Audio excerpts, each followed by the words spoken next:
ओम शांति 31 जुलाई 2024 बाप दादा मधुबन मुरली 31/7/2024। मीठे बच्चे, तुम्हें अपना टाइम वेस्ट नहीं करना है। अंदर में नॉलेज का सिमरन करते रहो तो निद्राजित बन जाएंगे, उदासी नहीं आएगी। இனிமேலும் இனிமையான குழந்தைகளே, நீங்கள் உங்களது நேரத்தை வீணாக்கக்கூடாது. உள்ளுக்குள் ஞான சிந்தனை செய்து கொண்டே இருப்பீர்களேயானால் तूकते वेன்றவர்களாக ஆகிவிடுவீர்கள். கொட்டாவி முதலமை வராது. प्रश्न, तुम बच्चे बापर फिदा क्यों होते हो? फिदा होने का अर्थ क्या है? குழந்தைகளாகிய நீங்கள் பாபா மீது பலியாவது ஏன்? பலியாவதன் அர்த்தம் தான் என்ன? उत्तर, फिदा होना अर्थात बाप की याद में समा जाना। जब याद में समा हो जाते हो तो आत्मा रूपी बैटरी चार्ज होती जाती है। आत्मा रूपी बैटरी निराकार बाप से जुड़ती है तो बैटरी चार्ज हो जाती है, विक्रम विनाश हो जाता है, कमाई जमा हो जाती। பலியாவது என்றால் பாபாவின் நினைவில் மூழ்கிவிடுதல். நினைவில் மூழ்கி விடும்போது ஆத்மா எனப்படுகிற பேட்டரி சார்ஜ் ஆகிறது, விகர்மங்கள் விநாசமாகிறது, வருமானம் சேமிப்பாகி கொண்டே போகிறது. ओम शांति। रूहानी बाप बैठे रूहानी बच्चे को समझाते हैं, अब ये तुम शरीर के साथ बैठे हो, जानते हो मृत्यु लोक में ये जो है अंतिम शरीर है। फिर क्या होगा? फिर बाप के साथ शांति धाम में जुटे होंगे। ये शरीर नहीं होगा। फिर स्वर्ग में आएंगे तो नंबरवार पुरुषार्थ अनुसार सब तो इकट्ठे नहीं आएंगे। ये राजधानी स्थापना हो रही है। जैसा बाप शांति का है, सुख का सागर है, बच्चों को भी ऐसे ही शांति का सुख का सागर बनना रहते हैं रहे। फिर जाकर शांति धाम में विराजमान हो जाते हैं तो बाप को, घर को और सुखधाम को याद करना है। यहाँ तुम जितना इस अवस्था में बैठेंगे तुम्हारा जन्म जन्मांतर के पाप भस्म होते जाएगी। जिसको कहा जाता है योग अग्नि। सन्यासी कोई शांति जो है सर्वशक्तिवान से योग नहीं लगाते, वे तो रहने का स्थान ब्रह्मा का लोक में लगाते हैं। तो बाबा बताते हैं, ஆன்மீக தந்தை அமர்ந்து ஆன்மீக குழந்தைகளுக்கு சொல்லி புரிய வைக்கிறார். இப்போது நீங்கள் சரீரத்துடன் கூட அமர்ந்து இருக்கிறீர்கள். மரண உலகத்தில் இது கடைசி சரீரம் என்பதை அறிவீர்கள். பிறகு என்னவாகும்? பிறகு பாபாவுடன் கூட சாந்தி தாமத்தில் ஒன்று சேருவோம். இந்த சரீரம் இருக்காது. பிறகு சொர்க்கத்துக்கு நம்பர்வார் புருஷார்த்தின் அனுசார் வருவீர்கள். அனைவருமே ஒன்றாக வர மாட்டார்கள். ராஜதானி ஸ்தாபனையாகி கொண்டிருக்கிறது. பாபா எப்படி சாந்தியின் சுகத்தின் கடலாக இருக்கிறாரோ அதுபோல குழந்தைகளையும் கூட சாந்தியின் சுகத்தின் கடலாக ஆக்கி கொண்டிருக்கிறார். பிறகு போய் சாந்தி தாமத்திற்கு அமர வேண்டும். ஆகவே பாபாவையும் வீட்டையும் மற்ற சுகதாமத்தையும் நினைவு செய்ய வேண்டும். இங்கே நீங்கள் எந்த அளவிற்கு இந்த மனநிலையில் அமர்வீர்களோ அந்த அளவு பல பிரிவுகளான பாவங்கள் பசுமமாகும். இது யோக அக்னி என்று சொல்லப்படுகிறது. சன்னியாசிகள் சர்வ சக்திமானிடம் யோகம் வைப்பதில்லை. சன்னியாசிகள் சர்வ சக்திவானிடம் யோகம் வைப்பதில்லை. அவர்கள் வசிக்கும் இடமாகிய பிரம்மத்திடம் யோகம் வைக்கிறார்கள். அவர்கள் தத்துவ யோகிகள், பிரம்மம் அல்லது தத்துவிடம் யோகம் வைப்பவர்கள். बाबा கூறுகிறார், ये है अवस्था तत्व में लगाते हैं। यहाँ जीव आत्मा को खेल होता है। वहाँ स्वीट होम में सिर्फ आत्मा रहती है। उस स्वीट होम में जाने के लिए सारी दुनिया पुरुषार्थ करती है। सन्यासी भी कहते हैं हम ब्रह्मा का लीन हो जाएंगे। जैसा ही ऐसा नहीं कहते हैं कि हम ब्रह्मा में जाकर जो है निवास करें। ये तो तुम बच्चे हर समझ गए हो। भक्ति मार्ग में कितने किट सुनते रहते हैं। यहाँ तो बाप आकर सिर्फ 2 अक्षर समझाते हैं। जैसा मंत्र आप जपते हैं, कोई गुरु को याद करते हैं, कोई किसको याद करते हैं, स्टूडेंट टीचर को याद करते हैं। अभी तुम बच्चे को सिर्फ बाप और घर की याद है। बाप से तुम वर्षा लेने के लिए शांतिधाम और सुखधाम का है, वहीं दिल का याद करना चाहिए। मुख से कुछ भी बोलना नहीं। बुद्धि में तुम जानते हो शांतिधाम के बाद सुखधाम। हम यहाँ पहले मुक्ति में और जीवन मुक्ति में जाएंगे। मुक्ति जीवन मुक्ति दाता है एक ही बाप बच्चे को बार बार समझाते हैं, टाइम वेस्ट नहीं करना है। जन्म जन्मांतर का पाप बोझ सर पर है। इस जन्म में पापों का आदि का वृत्ति रहती है। सतयुग में ये बातें होती नहीं। यहाँ तुम बच्चे जानते हो जन्म जन्मांतर का पाप का बोझा है। नंबर है काम विकार का, जो है काम विकार का विक्रम, जो जन्म जन्मांतर करते आए हो। और बाप की निंदा भी बहुत की है। बाप सर्व का सदगति देते हैं, उसका निंदा की भी की है तुमने। பாபா கூறுகிறார், இங்கே ஜீவாத்மாக்களின் விளையாட்டு நடைபெறுகிறது. அங்கே இனிமையான வீட்டில் ஆத்மாக்கள் மட்டுமே இருக்கிறார்கள். அந்த இனிய வீட்டிற்கு செல்வதற்காக முழு உலகமும் முயற்சி செய்து கொண்டிருக்கிறார்கள். சன்னியாசிகளும் சொல்கிறார்கள், நாங்கள் பிரம்மத்தில் ஐக்கியமாகி விட வேண்டும் என்று. நாங்கள் பிரம்மத்தில் போய் வசிக்க நிவாசம் செய்ய வேண்டும் என்று அவர்கள் சொல்வது கிடையாது. இதையோ குழந்தைகளாக நீங்கள் இப்போது புரிந்து கொண்டு விட்டீர்கள். பக்தி மார்க்கத்தில் எவ்வளவு குழப்பமான விஷயங்களை கேட்டுக்கொண்டே இருக்கிறார். இங்கோ பாபா வந்து 2 சொற்களை சொல்லி புரிய வைக்கிறார். எப்படி மந்திரம் ஜெபிக்கிறார்களோ இல்லையோ அதுபோல் சிலர் குருவை நினைவு செய்கிறார்கள். சிலர் யாரையோ நினைக்கிறார்கள். மாணவர்கள் ஆசிரியை நினைக்கிறார்கள். இப்போது குழந்தைகளாகிய உங்களுக்கு பாபா மற்றும் வீடு மட்டும் நினைவு இருக்கிறது. பாபாவிடமிருந்து நீங்கள் சாந்திதாமம் மற்றும் சுகதாமத்தின் ஆசை அடைகிறீர்கள். அதுதான் மனதில் நினைவிருக்கிறது. வாயினால் எதுவும் பேச தேவையில்லை. புத்தி மூலம் நீங்கள் அறிந்து கொண்டிருக்கிறீர்கள். சாந்திதாமத்திற்கு பிறகு சுகதாமம். நாம் முதலில் முக்தியில் செல்கிறோம், பிறகு ஜீவன் முக்தியில் செல்வோம். முக்தி ஜீவன் முக்தி அளிப்பவரே ஒரு பரம்பிதா பரமாத்மா சிவ பாபா. பாபா குழந்தைகளுக்கு அடிக்கடி சொல்லி புரிய வைக்கிறார், நேரத்தை வீணாக்கக்கூடாது. பல பிரிவுகளின் பாவ சுமை தலையில் உள்ளது. இந்த பிரிவின் பாவங்கள் முதலியவை நினைவில் உள்ளன. சத்தியுகத்தில் இந்த விஷயங்கள் இருப்பதில்லை. இங்கே பல பிரிவுகளின் பாவங்களின் சுமை இருக்கிறது என்பதை குழந்தைகள் அறிவீர்கள். நம்பர் 1 இருப்பது காம விகாரத்தின் விகர்மம். அதை பல பிரிவுகளாக செய்து கொண்டு வந்திருக்கிறீர்கள். மேலும் பாபாவிற்கு நிந்தனையும் அதிகம் செய்தீர்கள். அனைவரும் பாபா கூறுகிறார், जो है बाप है निंदा बहुत की है. बाप जो सर्व का सदगति देते हैं उनका निंदा भी की है. ये सब ध्यान में रखना है. आप कितना जो है जितना हो सके बाप को याद करने का पुरुषार्थ करना है. वास्तव में वह सदगुरु कहाँ जाते हैं? गुरु भी नहीं, वह गुरु का कोई अर्थ नहीं. वह सदगुरु मुक्ति जीवन मुक्ति देने वाला दाता है. वह गुरु तो अनेक है, ये है एक सदगुरु. तुम लोगों ने गुरु को तो बहुत की है. हर जन्म में 2-4 गुरु करते हैं. गुरु करके फिर और स्थान पर ही जाते हैं. शायद यहाँ से अच्छा रास्ता मिल जाए. ट्रायल करते रहते हैं और गुरुओं से, परंतु मिलता कुछ भी नहीं. अभी तुम बच्चे जानते हो ये तो रहना ही नहीं है. सबको जाना है शांति धाम. बाप तुम्हारा निमंत्रण पर आते हैं, तुमको याद दिलाते हैं. तुमने हमको कहाँ से जो कहा था कि आओ हमको पति से पावन बनाओ. पावन शांति धाम है, सुख धाम भी है. बुलाते हैं हमारे घर में लाओ. घर सबको याद है. आत्मा से कहेंगे, आत्मा फट से कहेंगे हमारा निवास स्थान परमधाम. परमपिता परमात्मा भी परमधाम में रहने वाला, हम भी परमधाम में रहते हैं. तो இப்போது அனைவரும் சக்தி அளிப்பவர் பரம்பிதா பரமாத்மா பாபா. அவரை எவ்வளவு நிந்தனை செய்திருக்கிறீர்கள், இவை அனைத்தையும் கவனத்தில் வைக்க வேண்டும். இப்போது எவ்வளவு முடியுமோ பாபாவை நினைப்பதற்கான முயற்சி செய்ய வேண்டும். உண்மையில் ஆஹா சத்குரு என்று சொல்லப்படுகிறது. குருவும் கூட இல்லை. ஆஹா குரு என்பதற்கு அர்த்தமும் எதுவும் இல்லை. ஆஹா சத்குரு முக்தி ஜீவன் முக்தி அவர் தான் தருகிறார் அல்லவா. அந்த குருவையே அநேகர் உள்ளனர். இவர் ஒரே ஒரு சத்குரு. நீங்களோ அநேக குருமார்களை கொண்டவர்களாக இருந்தீர்கள். ஒவ்வொரு பிறவிலும் 2-4 குருக்களை கொண்டிருந்தீர்கள். குரு வைத்து கொண்ட பின்பு வேறு இடங்களுக்கு செல்கிறார்கள். இதைவிட நல்ல வழி கிடைக்கலாம் என்று வெவ்வேறு குருக்களிடம் சென்று சோதித்து பார்த்து கொண்டே செல்கிறார்கள். ஆனால் எதுவும் கிடைப்பதில்லை. இப்போது குழந்தைகளாக நீங்கள் அறிவீர்கள், இங்கேயே இருக்க வேண்டியதில்லை. அனைவரும் சாந்தி தாமத்திற்கு நாம் செல்ல வேண்டும். பாபா உங்களது அழைப்பிற்கான அழைத்தீர்கள், அதனால் வந்திருக்கிறார். உங்களுக்கு நினைவுபடுத்துகிறார், வாருங்கள் வந்து எங்களை தூய்மைப்படுத்துங்கள் என்று நீங்கள் அழைத்தீர்கள். நீங்கள் தான் என்னை அழைத்தீர்கள். சாந்தி தாமம் தூய்மையானதான், சுகதாமமும் தூய்மையானதான். எங்களை வீட்டுக்கு அழைத்து செல்லுங்கள் என்று சொல்லி அழைத்தீர்கள். வீடு அனைவருக்கும் நினைவிருக்கிறது தானே. ஆத்மா உடனே சொல்லும், எனது வீடு சாந்திதாமம் என்று. பரமபிதா பரமாத்மா பரந்தாமத்தில் வசிக்கிறார். நாமும் கூட பரந்தாமத்தில் வசிக்கிறோம் என்பது உங்களுக்கு தெரியும்.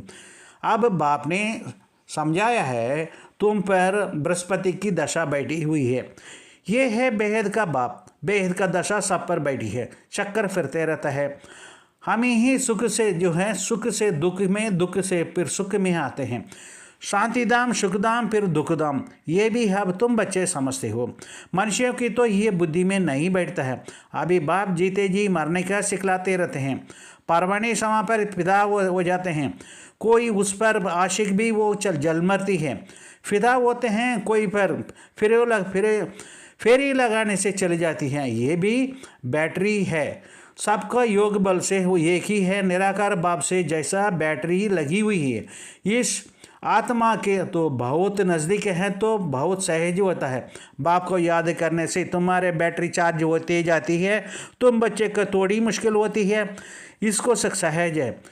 फिर भी इनको पुरुषार्थ तो करना पड़ता है, जितना तुम बच्चों को करना पड़ता है, ये जितना नज़दीक है उतना फिर बोझ है बहुत। गायन भी है, जिन्होंने माता मामला इनके ऊपर तो बहुत मामले हैं। बाप तो है संपूर्ण, इनको संपूर्ण बनना है। इसका सबके देख बहुत करनी पड़ती है। बल दोनों इकट्ठे हैं तो भी कायल तो होता है ना। बच्चियों पर जितनी मार पड़ती है तो जैसा कि दुख होता है, कर्मातीत अवस्था तो पिछाड़ी होगी। तो இப்பொழுது சொல்லி புரிய வைத்துள்ளார். உங்கள் மீது பிரஸ்பதியின் தசை பார்வை இருக்க அமர்ந்துள்ளது. இது எல்லையற்ற விஷயம். எல்லையற்ற தசை அனைவர் மீதும் அமர்கிறது. சக்கரம் சுற்றி கொண்டே இருக்கிறது. நாம் தான் சுகத்திலிருந்து துக்கமும் பிறகு துக்கத்திலிருந்து சுகத்திற்கும் மாறி மாறி வருகிறோம். சாந்தி தாமம், சுகதாமம், பிறகு துக்கதாமம். இதையும் குழந்தைகளாக நீங்கள் புரிந்து கொண்டீர்கள். மனிதர்களின் புத்தியிலோ அமர்வது கிடையாது. இப்போது பாபா உயிருடன் இருந்து கொண்டே இறந்துவிடக்கூடிய கலையை கற்றுத்தந்து கொண்டிருக்கிறார். விட்டில் பூச்சிகள் விளக்கில் பலியாகி விடுகிறது. சில விட்டில் பூச்சிகள் ஆசைப்பட்டு கொண்டு எரிந்து போகிறது. பாபாவின் மீது, அதாவது விட்டில் பூச்சி ஒளியின் மீது ஆசைப்பட்டு எரிந்து விடுகிறது, பலியாகி விடுகிறது. இன்னும் சில சுற்றி வந்த பின் போய்விடுகிறது, திரும்பி போய்விடுகிறது. இவரும் பேட்டரி அல்லவா, சிவபாபாவும் பேட்டரி அல்லவா. அனைவருடைய புத்தியோகம் அந்த ஒருவரிடம் சிவபாபாவுடன் இருக்கிறது. நிராகார் பாபாவிடம் பேட்டரி இணைந்திருக்கிறது. இந்த ஆத்மாவுக்கும் பிரம்மாவுக்கும் மிகவும் அருகில் உள்ளது என்றாலும் மிகவும் சகஜமாகி விடுகிறது. பாபாவை நினைவு செய்வதன் மூலம் உங்களது பேட்டரி சார்ஜ் ஆகி கொண்டே இருக்கிறது. குழந்தைகளாகிய உங்களுக்கு கொஞ்சம் கஷ்டம் இருக்கிறது. அதாவது பிரம்மா பாபாவுக்கு சுலபமாக இருக்கிறது. இருந்தாலும் இவர் புருஷார்த்தம் செய்தால் ஆக வேண்டும். நீங்கள் எவ்வளவு செய்ய வேண்டியுள்ளதோ அந்த அளவிற்கு, இவர் எவ்வளவு அருகில் இருக்கிறாரோ அந்த அளவு அதிகமான சுமையும் உள்ளது, பாடலும் உள்ளது. யாருக்கு தலைமையில் விவகாரம் இருக்கிறது என்று. இவருக்கு அதிகமாக விவகாரங்கள் இருக்கிறது. சிவபாபா சம்பூர்ணமானவர், இவர் பிரம்மாபாபு சம்பூர்ணம் ஆக வேண்டியிருக்கிறது. இவர் அனைத்தையும் பார்க்க வேண்டியிருக்கிறது. இருவருக்கும் இணைந்தே இருக்கிறார்கள், இருவரும் இணைந்து தான் இருக்கிறார்கள். இருந்தாலும் சிந்தனை இருக்கும் தானே. பெண் குழந்தைகளுக்கு எவ்வளோ அடிவிடுகிறது, அதனால் துக்கம் ஏற்படுகிறது. கர்மாதீத அவஸ்தை கடைசியில் தான் ஏற்படும், அதுவரை சிந்தனை இருக்க தான் செய்யும் என்று பாபா கூறுகிறார். तो कर्मातीत अवस्था पिछाड़ी में होगी तब तो ख्याल होता है. बच्चियों को इकट्ठी जो है चिट्ठी नहीं आती है तो भी ख्याल होता है. बीमार तो नहीं, सर्विस का समाचार आने का बाप जरूर उन पर याद करेंगे. बाबा इस तन में सर्विस करते हैं, कभी मुरली तोड़ी चलाते हैं. यूँ तो बल 2-4 रोज मुरली ना भी आए तुम्हारे पास पॉइंट्स रहती हैं. तुमको भी अपने जो डायरी देखनी चाहिए. बैज पर भी तुम अच्छा जो समझा सकते हो. जब आदि सनातन देवी देवता धर्म था तो और कोई धर्म नहीं था. झाड़ भी जरूर साथ में है होना चाहिए. बैटरी जो है वैरायटी धर्मों का राज्य समझाना होता है. पहले एक अद्वैत धर्म था, विश्व में शांति, सुख, पवित्रता थी. बाप से ही वर्षा मिलता है क्योंकि बाप शांति का सागर, सुख का सागर है ना. आगे तुम भी कुछ नहीं जानते थे. अब जैसा बाप भी बुद्धि में है ये सब है, ऐसा तुम भी बनते हो. सुख का, शांति का सागर तुम भी बनते हो.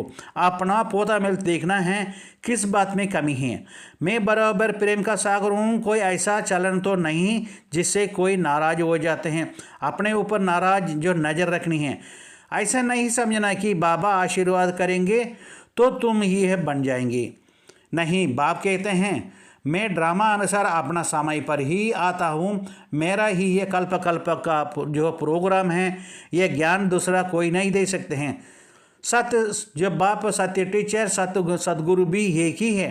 ये भी पक्का निश्चय हो तो तुम्हारी विजयी होगी. जितना अनेक धर्मों हैं उतना ही विनाश होना है. तो बाबा கூறுகிறார், நீங்கள் விதவிதமான தர்மங்களை பற்றிய ரகசியத்தை சொல்லி புரிய வைக்க வேண்டியிருக்கிறது. முதலில் ஒரு அத்வைத பிரச்சனை, அதாவது பிரிவினை இல்லாத தர்மம் மட்டும் இருந்தது. உலகத்தில் சாந்தி, சுகம், தூய்மை இருந்தது. பாபாவிடமிருந்து தான் ஆஸ்தி கிடைக்கிறது. ஏனென்றால் பாபா சாந்தியின் கடலாக இருக்கிறார், சுகத்தின் கடலாக இருக்கிறார் அல்லவா?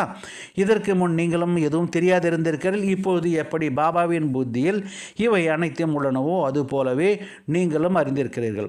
சுகத்தின் கடலாகவும் சாந்தியின் கடலாகவும் நீங்களும் ஆகிறீர்கள்.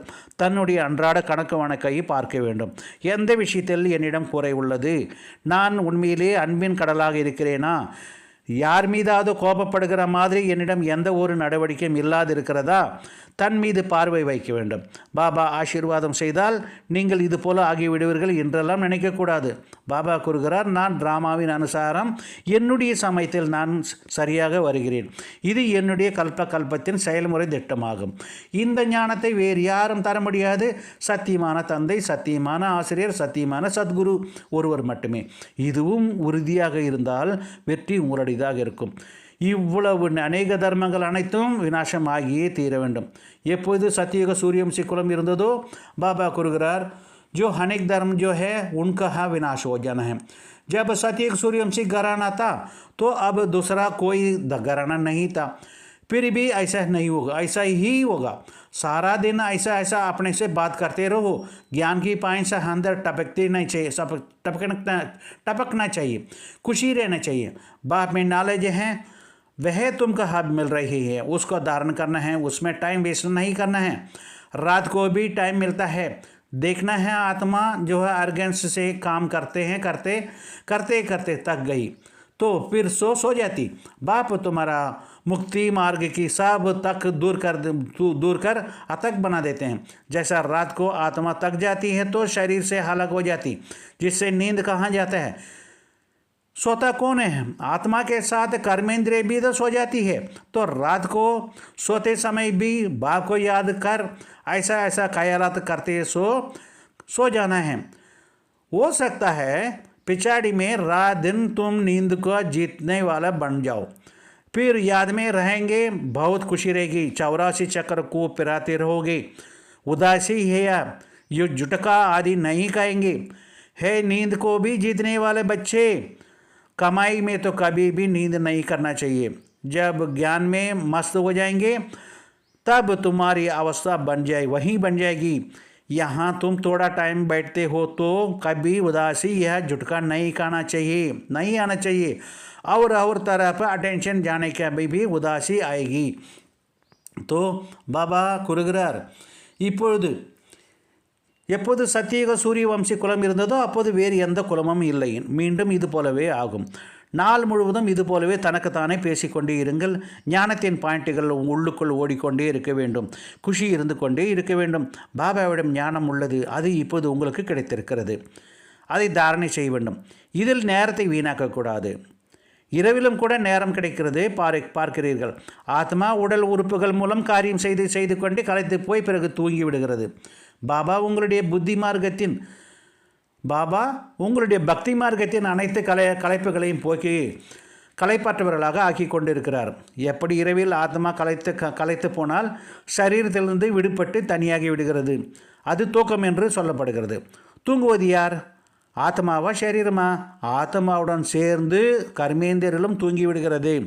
ஆகவே இரவில் தூங்கும் நேரத்தில் கூட பாபாவை நினைவு செய்து இது போதெல்லாம் சிந்தனை செய்து தூங்கி போக வேண்டும். கடைசி நேரத்தில் இரவும் பகலும் நீங்கள் தூக்கத்தை வென்றவராக ஆக முடியும். பிறகு நினைவிலேயே இருப்பீர்கள். மிகுந்த குஷி இருக்கும். 84 பிறவிகளின் சக்கரத்தை சுற்றி கொண்டே இருப்பீர்கள். கொட்டாவி அல்லது தூங்கி விழுந்தால் முதலியன இருக்காது. தூக்கத்தை வெல்லக்கூடிய குழந்தைகளே, வருமானத்தின் சமயத்தில் ஒருபோதும் தூங்கக்கூடாது. எப்போது ஞானத்தின் போதையில் மூழ்கி விடுகிறீர்களோ அப்போது உங்களது மனநிலை அதுபோல் இருக்கும். இங்கே நீங்கள் கொஞ்சம் நேரம் அமர்கிறீர்கள் என்றால் ஒருபோதும் கொட்டாவியோ அல்லது தூங்கி விழுதலோ வரக்கூடாது. மற்ற பக்கம் கவனம் செல்வதால் பிறகு கொட்டாவி வருகிறது என்று பாபா புரிய வைக்கிறார். तुम बच्चे को यही तो ज्ञान में रखना चाहिए कि तुमको औरों को भी आप समान बनाना है. प्रजा तो चाहिए, नहीं तो राजा कैसे बनेंगे? धन किसके ऊपर जो है, धन की है तो दन्ना ना कूटे, दूसरे को समझाएंगे. दान लेते रहेंगे तो कभी जुटेगा नहीं, कुटेगा नहीं तो जमा नहीं होगा. मनुष्य तो बहुत जो है मनुष्य भी होते हैं. धन पर बहुत लड़ाई झगड़े भी होते रहते हैं। ये बाबा समझाते हैं तुमको हम ये अविनाशी धन देते हैं तो तुम फिर भी औरों को देते रहो। इसमें मनुष्य नहीं बनना है, ये मनुष्य नहीं बनना है। दान नहीं देते तो गोया भी नहीं है, गोया है नहीं। ये कमाई ऐसा है जिसमें लड़ाई आदि की कोई बात नहीं। इनको कहा जाता है गुप्त। तुम तो इनकॉग्निट वॉरियर्स हो। 5 जो विकारों के साथ तुम लड़ते हो, तुमको अननोन वॉरियर्स कहा जाता है। फ्यादे को लश्कर बहुत होते हैं, ये भी ऐसा ही है। प्रजा बहुत है, बाकी कैप्टन मेजर आदि सब है। तुम सेना हो, उनकी नंबरवार है। बाबा समझाते हैं ये कमांडर है, ये मेजर है, ये महारथी है, घोड़े सवार है। ये तो बाप जानते हैं 3 प्रकार के समझाने वाला है। तुम व्यापार करते हो अविनाशी ज्ञान रत्नों का, जैसा वे भी व्यापार सिखलाते हैं। गुरु चला जाते हैं तो उसके पिछाड़ी जो है चेले जो चलाते हैं। वे तय स्थूल ही है, फिर भी सूक्ष्म अनेक प्रकार का धर्म है। हर एक की अपनी अपनी मत है, तो तुम भी जाकर उनको सुनाने चाहिए। குழந்தைகளாகிய நீங்கள் இதையும் கவனத்தில் வைக்க வேண்டும். நாம் மற்றவர்களையும் கூட நம்மை போல ஆக்க வேண்டும். பிரஜைகளோ வேண்டுமல்லவா? இல்லை என்றால் எப்படி ராஜ்யம் செய்வீர்கள்? கொடுப்பதால் செல்வம் குறையாது. மற்றவர்களுக்கு சொல்லி புரிய வைத்தீர்கள், தானம் கொடுத்து கொண்டே இருக்கிறீர்கள் என்றால் அது ஒருபோதும் குறையாது. இல்லை என்றால் சேமிப்பு ஆகாது. மனிதர்களும் மிகவும் கஞ்சத்தனம் உள்ளவர்களாகவும் இருக்கிறார்கள். செல்வத்திற்காக மிகுந்த சண்டை சச்சரவுகளை ஏற்படுத்துகிறார்கள். இங்கே பாபா சொல்கிறார், நான் இந்த அழியாத செல்வத்தை அளிக்கிறேன் என்றால் நீங்களும் பிறகு மற்றவர்களுக்கு கொடுத்து கொண்டே இருங்கள். இதில் சிக்கனம் கூடாது, கஞ்சத்தனம் இருக்கக்கூடாது. தானம் கொடுக்கவில்லை என்றால் தன்னிடம் இல்லை என்று பொருள். இந்த வருமானம் எப்படி அப்படிப்பட்டது? இதில் சண்டை முதலியனவற்றில் கிடையாது. இது குப்தமானது என்று சொல்லப்படுகிறது. நீங்கள் குப்தமான போர் வீரர்கள், மறைமுகமான போர் வீரர்கள்.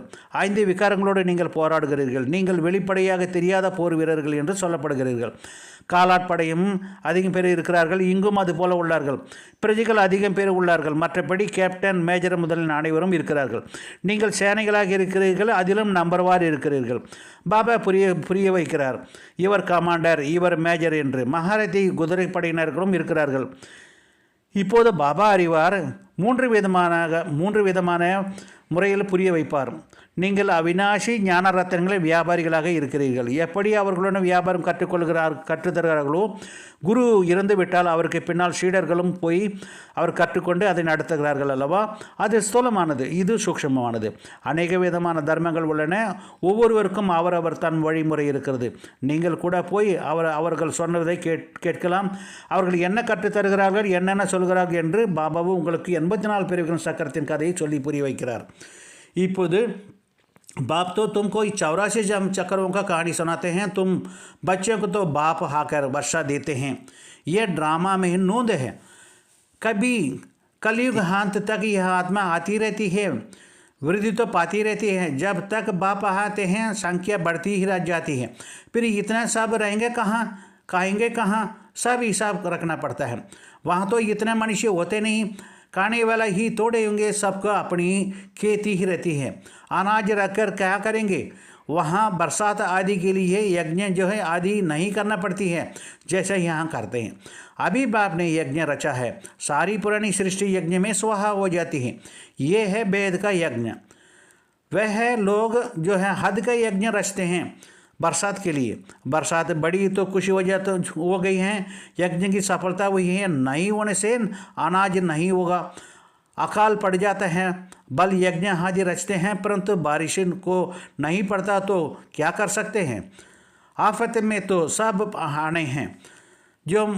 जो मुसलधारे हैं, बरसात हैं, अर्थ को ये सब होना है। ड्रामा में चक्र तो ही है, तुम बच्चों को समझा है। ये चक्र भी बहुत बड़ा होना चाहिए। तो एडवर्टाइज भी बड़े बड़े जो हैं जो स्थानों पे लगी हुई रहती है, होने के बड़ी बड़ी लोग आते हैं। இப்போது பாருங்கள், இப்போது நீங்கள் 84 பிறவிகளின் சக்கரத்தின் கதையை சொல்லி புரிய வைக்கிறார். குழந்தைகளாகிய உங்களுக்கு தான் பாபா ஆஸ்தி தருகிறார். இது டிராமாவில் விதிக்கப்பட்டிருக்கிறது. இப்போது கலியுக முடிவரை இந்த ஆத்மாக்கள் வந்து கொண்டே இருக்கிறார்கள். இதுவரை பாபா இங்கு இருக்கிறாரோ எண்ணிக்கை கூடிக்கொண்டே இருக்கிறது. பிறகு இவர்கள் அனைவரும் எங்கே வசிப்பார்கள், எங்கே சாப்பிடுவார்கள், எங்கே என்ன சாப்பிடுவார்கள், எல்லா கணக்கையும் வைக்க வேண்டியிருக்கிறது. அங்கோ சத்தியுகத்தில் இவ்வளோ மனிதர்கள் இருக்க மாட்டார்கள். சாப்பிடுபவர்கள் கொஞ்சம் பேர் இருப்பார்கள். அனைவருக்கும் அவர்கள் வயல்கள் நிலங்கள் இருக்கும். தானியத்தை வைத்துக்கொண்டு என்ன செய்வார்கள்? அங்கே மழை முதலியவற்றுக்கு யாகம் செய்ய வேண்டிய அவசியம் இருக்காது. சத்தியுகத்தில் மழைக்காக யாகம் செய்ய வேண்டிய அவசியம் இருக்காது. இங்கே செய்ய வேண்டியிருப்பதைப் போல இப்போது பாபா யக்ஞத்தை படைத்திருக்கிறார். பழைய சிருஷ்டி முழுவதும் யக்ஞத்தில் சோஹா ஆகிவிடும். இது எல்லையற்ற யக்ஞம். அவர்கள் எல்லைக்குட்பட்ட யாகத்தை மழைக்காக அமைக்கிறார்கள். மழை வந்தால் குஷியாகி விடுகிறார்கள். யக்ஞம் வெற்றி பெற்றது என்று நினைக்கிறார்கள். மழை இல்லை என்றால் தானியம் இருக்காது, பஞ்சம் வந்து விடுகிறது. யக்ஞம் முதலியவற்றை படைக்கிறார்கள். ஆனால் மழை வரவில்லை என்றால் என்ன செய்ய முடியும்? ஆபத்து குழு அனைத்தும் வரதான் செய்யும். ஏவுகணைகளிலும் மழை பெய்யும், நிலநடுக்கமும் ஏற்படும். இது நிகழதான் செய்யும். டிராமாவில் சக்கரத்தை குழந்தைகளாக நீங்கள் புரிந்து கொண்டிருக்கிறீர்கள். இந்த சக்கரமும் கூட மிக பெரியதாக வேண்டும். விளம்பரங்கள் பெரிய பெரிய இடங்களில் வைக்கப்படுமானால் பெரிய பெரிய மனிதர்கள் படிப்பார்கள். இப்போது நிச்சயமாக புருஷோத்தம சங்கமயுகத்தில் என்பதை நீங்கள் புரிந்து கொள்வீர்கள். கலியுகத்தில் அதிகமான எண்ணிக்கையில் மனிதர்கள் இருக்கிறார்கள். समझ जाएंगे तो बराबर पुरुषोत्तम संग। कलयुग में तो बहुत समय है जो मनुष्य है। सतयुग में थोड़े मनुष्य होंगे, सतयुग में तो थोड़े मनुष्य होंगे, तो बाकी सब इतने जरूर खत्म हो जाएंगे। शिव जयंती माना ही स्वर्ग जयंती, जो लक्ष्मी नारायण जयंती। बात तो बड़ी सहज है। शिव जयंती मनाई जाती है, ये है भेद का बाप। उसने ही स्वर्ग का स्थापना की है। कल की बात है। तुम सर्वव्यापी जो है स्वर्गवासी थे। ये तो बहुत सहज बात है। बच्चों को अच्छी रीति समझाकर और समझाना है। खुशी में भी रहना है। अभी हम सदाई के लिए बीमारियों से छूटकर 100% हेल्थी बनते हैं। बाकी थोड़ा समय है। बल कितना भी दुख मौत आदि होंगे, तुम उस समय बहुत खुशी में होंगे। तुम जानते हो मौत तो होना ही है। कल्प कल्प का ये खेल है। फिक्रात कोई की बात ही नहीं है। जो पक्के हैं वह कभी हाय नहीं करेंगे। मनुष्य कोई को जो है ऑपरेशन आदि का जो देखते हैं तो भी चक्कर आके गिर पड़ते हैं। अभी तो कितना बड़ा मौत होगा। तुम बच्चे समझते हो ये सब तो होनी ही है। गायन भी है जो मिरुआ मौत जो मलुआ का शिकार। इस पुरानी दुनिया में तो बहुत दुख उठाना है। अब नई दुनिया में जाना है। अच्छा, சத்தியுகத்தில் குறைவான மனிதர்களே இருப்பார்கள். ஆக இவ்வளவு மனிதர்கள் அனைவரும் அழிந்து போவார்கள். சிவ ஜெயந்தி என்றாலே சொர்க்க ஜெயந்தி, லட்சுமி நாராயண் ஜெயந்தி என்பதாகும். மிகவும் சுலபமானது. சிவ ஜெயந்தி கொண்டாடப்படுகிறது. எல்லையற்ற தந்தையாக இருக்கிறார் அவர்தான் சொர்க்கத்தை ஸ்தாபனை செய்திருக்கிறார். நேற்றைய விஷயம் இது. நீங்கள் சொர்க்கவாசியாக இருந்தீர்கள். இதுவோ மிகவும் சுலபமான விஷயம். குழந்தைகள் நல்லபடியாக புரிந்து கொண்டு மற்றவர்களுக்கும் புரிய வைக்க வேண்டும். குஷியிலும் இருக்க வேண்டும். இப்போது நாம் என்றும் நோயிலிருந்து விடுபட்டு 100% ஆரோக்கியமானவராகவும் செல்வம் நிறைந்தவராகவும் ஆகிறோம் என்பது நமக்கு நினைவு இருக்க வேண்டும். இன்னும் கொஞ்சம் நேரமே மிச்சம் இருக்கிறது. எவ்வளவுதான் துக்கம் மரணம் நிகழ்ந்தாலும் நீங்கள் அச்சமயம் மிகுந்த குஷியில் இருப்பீர்கள். நீங்கள் அறிவீர்கள் மரணம் வந்தே ஆக வேண்டும். இது கல்பத்தின் விளையாட்டாகும். கவலைப்பட எதுவும் இல்லை. யார் உறுதியாக இருக்கிறார்களோ அவர்கள் ஐயோ ஐயோ என்று கூக்குரலிட மாட்டார்கள், அழமாட்டார்கள். மனிதர்கள் யாராவது ஒருவருடைய ஆபரேஷன் நடப்பதை பார்த்தவுடனே அவர்கள் பார்ப்பார்களான அவர்கள் தலை சுற்றல் வந்து கீழே விழுந்து விடுகிறார்கள். இப்போது எவ்வளோ பெரிய மரணம் ஏற்பட போகிறது.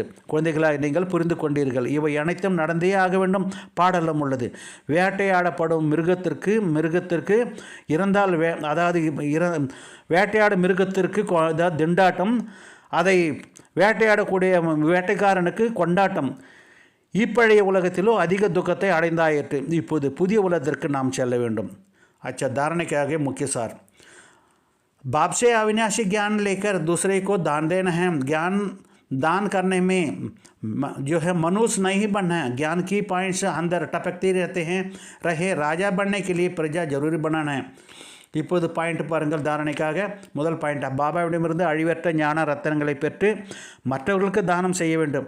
ஞான தானம் செய்வதில் கஞ்சத்தனம் கூடாது. ஞானத்தின் பாயிண்ட்டுகள் கருத்துக்களை உள்ளுக்குள் ஓடிக்கொண்டே இருக்க வேண்டும். ராஜா ஆவதற்காக பிரஜைகளை அவசியம் உருவாக்க வேண்டும். ரெண்டாவது பாயிண்ட், अपना पोता मेल देखना है। मैं बाप समान प्रेम का सागर हूँ, कभी किसी को नाराज तो नहीं करता हूँ। जो है अपनी चलन पर पूरी नज़र रखते हैं. தன்னுடைய அன்றாட கணக்கு வழக்கை பார்க்க வேண்டும். நான் பாபா சமமாக அன்பு கடலாக இருக்கிறேனா? ஒருபோதும் யார் மீது கோபப்படாமல் இருக்கிறேனா? எனது நடத்தை மீது முழு கவனம் உள்ளதா என்று பார்க்க வேண்டும்.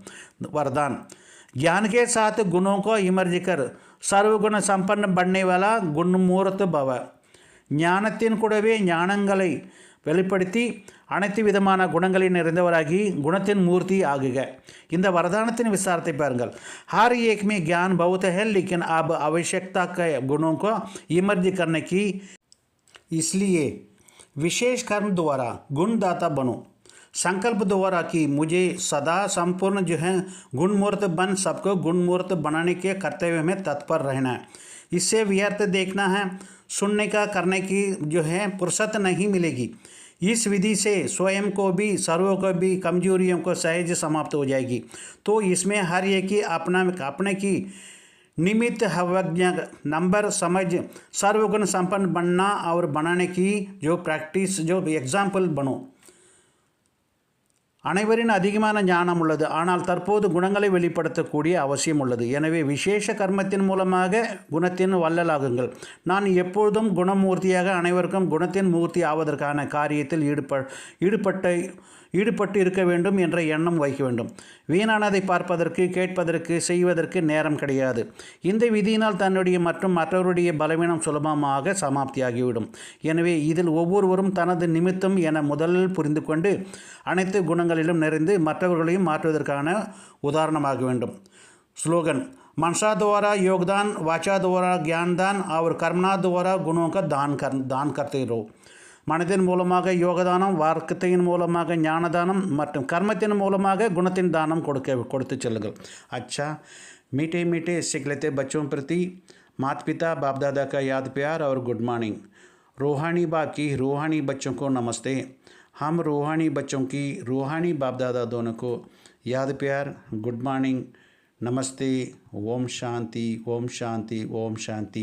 உங்களுடைய சுபபாவனை என்ற ஆசீர்வாதத்துடன் லைக் கொடுத்து உற்சாகப்படுத்துங்கள்.